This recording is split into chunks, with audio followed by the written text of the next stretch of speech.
Bonjour les quatrièmes. Cette semaine, on fait une pause dans les apprentissages sur les puissances, puisque s'ouvre le troisième et dernier tour du concours Algorea. Je vais vous en parler brièvement, parce que vous connaissez déjà ce concours d'informatique, et je vais en profiter pour faire un petit point avec vous sur l'utilisation de Pronote, qui semble encore problématique. Et enfin, je vous donnerai quelques exercices supplémentaires à faire pour les élèves qui n'auraient pas traité les exercices de la séance 11 d'avant les vacances.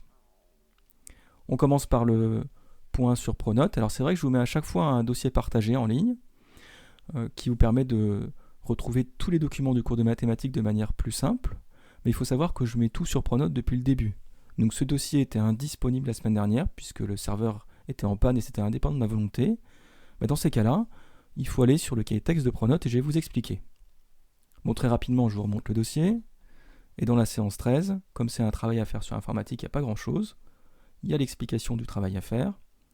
Et vous avez la feuille d'exercice supplémentaire pour ceux qui n'auraient pas fait le travail sur la BOMEP. Et j'en reparle tout à l'heure. Alors pour parler de Pronote, quand vous vous connectez à Pronote, vous arrivez sur une page d'accueil qui ressemble à celle-ci, même si c'est pour un autre collège, c'est à peu près le même fonctionnement. Et malheureusement, la plupart d'entre vous, vous vous arrêtez à ce qui est écrit dans Travail à faire. Alors il faut savoir que côté professeur, on ne peut pas mettre grand-chose dans la partie Travail à faire. Déjà, on est vraiment limité en espace, et en plus, c'est vraiment utilisé principalement pour les rendus. Par ailleurs, quand vous avez fait un travail, vous pouvez le cocher et ça disparaît de travail à faire. Mais si vous le cochez et que vous n'avez pas fait le travail, vous n'avez plus l'information ensuite. Donc ça c'est utile pour avoir un petit aperçu de ce que vous avez à faire, mais c'est pas là-dedans qu'on trouve l'ensemble des informations. Mes collègues et moi-même, on met tout sur le cahier de texte. Donc vous y trouvez les descriptions des séances, les fichiers et également le travail à faire. Donc si on clique sur cahier de texte, en haut à gauche, et qu'on va ensuite dans contenu et ressources, on retrouve toutes les séances, soit de tous les cours si vous avez cliqué sur tout afficher, soit de la matière concernée, et ici j'ai cliqué sur mathématiques. Donc je répète, cliquez sur cahier de texte, contenu et ressources, mathématiques. Là vous avez la séance de la semaine passée, où je vous mets toute la description avec les fichiers, etc. Alors c'est vrai que j'écris un peu beaucoup. Et vous trouverez en dessous toutes les autres séances du cours de mathématiques, pendant le confinement et avant. Donc voilà où on met toutes les informations avec mes collègues, et il me semble qu'il y en a encore beaucoup d'entre vous qui n'y vont pas.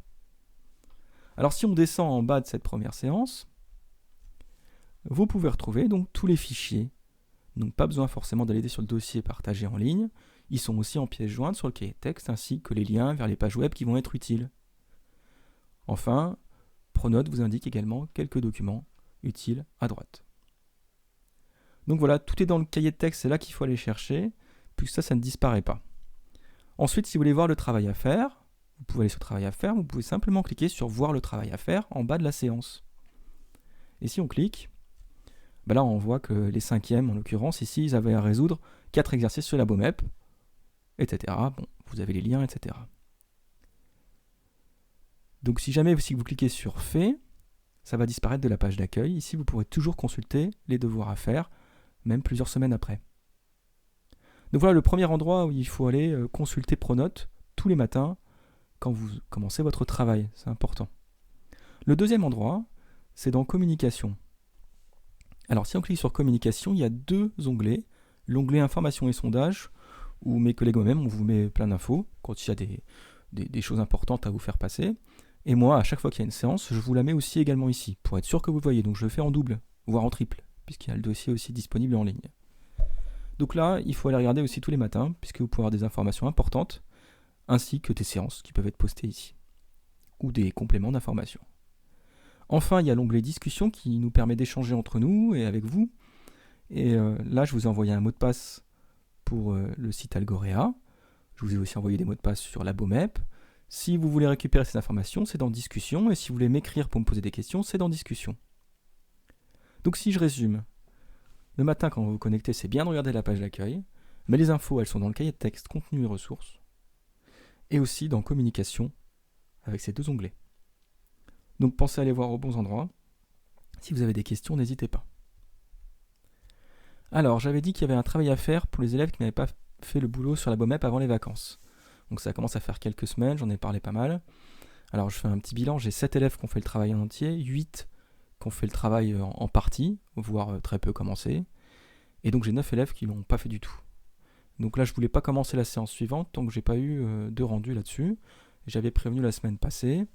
Donc il y a deux cas, il y a des élèves qui ont des difficultés à faire fonctionner la BOMEP et qui m'ont écrit. Et dans ces cas-là, je leur donne un autre travail sur feuille. Puis à ceux, je pense, qui n'ont pas vraiment essayé, dans ce cas-là, il faut me contacter. Donc, ce qu'il faut retenir, c'est que pour les élèves qui m'ont fait leur travail, dont j'ai une petite liste, et je ne vais pas la donner dans la vidéo, vous n'avez rien à faire. Après, si vous voulez faire le travail que je donne, vous pouvez aussi.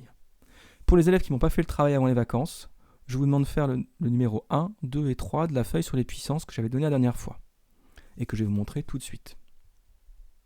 C'est cette feuille-là. Donc c'était des calculs sur les puissances d'exposants positifs, d'exposants négatifs, et des calculs avec des puissances où vous figurez sous la forme A puissance n. C'est plutôt assez facile.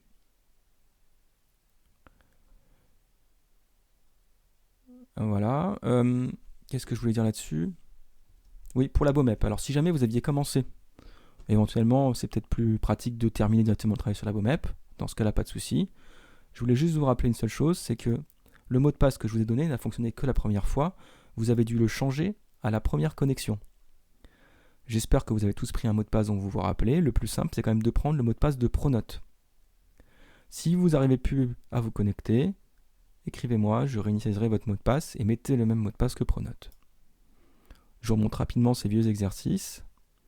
C'était la séance chapitre 12 sur les puissances et il y avait 8 exercices à faire.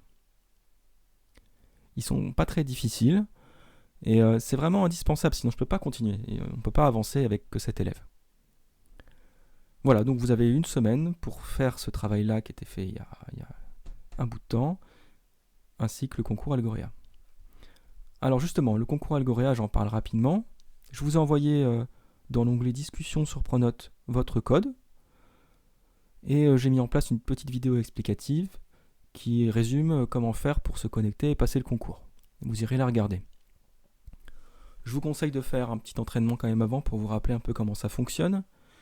Et puis après, vous passez l'épreuve quand vous vous sentez prêt au fur et à mesure de la semaine jusqu'à lundi prochain.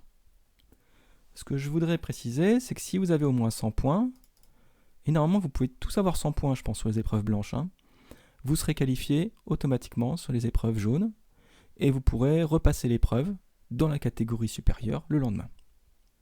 Alors nous, comme on a commencé le travail sur Algorea un peu tard dans l'année, on s'arrêtera donc aux épreuves blanches et peut-être jaunes pour ceux qui se qualifient, puis on en refera l'année prochaine. Je précise que ça ne donne pas lieu à une note et que le but c'est de s'amuser et de progresser. Il n'y a pas de bon et de mauvais score. Le but c'est simplement d'être confronté à des problèmes algorithmiques et d'essayer de les résoudre. Et c'est comme ça qu'on progresse. Il est vraiment tout à fait compréhensible de bloquer, notamment sur la catégorie jaune. Vous essayez de passer les exercices quand vous bloquez. Et puis si c'est un entraînement, vous pouvez me poser des questions sur Pronote. Alors pour Algorea, je vous remontre rapidement la vidéo que j'ai mise en place pour vous expliquer comment ça fonctionne. C'est celle-ci, elle se trouve sur le site, en pièce jointe sur le site de Pronote, ou vous trouvez sur la chaîne YouTube du cours de maths. Passage du concours Algorea avec un code de participant. Voilà, c'est la vidéo ici. Donc vous la regarderez. Enfin, je termine avec les devoirs. Donc les devoirs, vous avez toute la semaine pour passer le 3e tour du concours Algorea. Éventuellement, vous le passez 2 fois si vous vous qualifiez. Et pour les élèves qui n'ont pas fait le travail de la séance 11 sur la BOMEP, soit ils finissent le travail de la séance 11 sur la BOMEP, soit ils me rendent ces 3 exercices sur Pronote ou par email. Donc je vais mettre dans la partie devoir un rendu. Alors pour rendre sur Pronote, je crois qu'on peut rendre qu'une seule page. Donc à vous de voir si vous pouvez faire un document avec une seule page, soit édité avec un traitement de texte pour les mathématiques, soit à la main et puis scanné. Si ça vous pose problème de rendre un document et qu'il y a besoin de plusieurs pages, je vous donne mon email, voilà, l'un ou l'autre. Évidemment, si vous avez des difficultés ou des questions, vous me contactez, n'hésitez pas. Donc c'est un peu une semaine de pause pour que mes élèves qui n'ont pas fait le travail puissent le faire, parce que j'insiste, je veux absolument ce travail. Et puis c'est l'occasion de travailler un petit peu sur l'informatique. Bonne semaine à tous, à bientôt.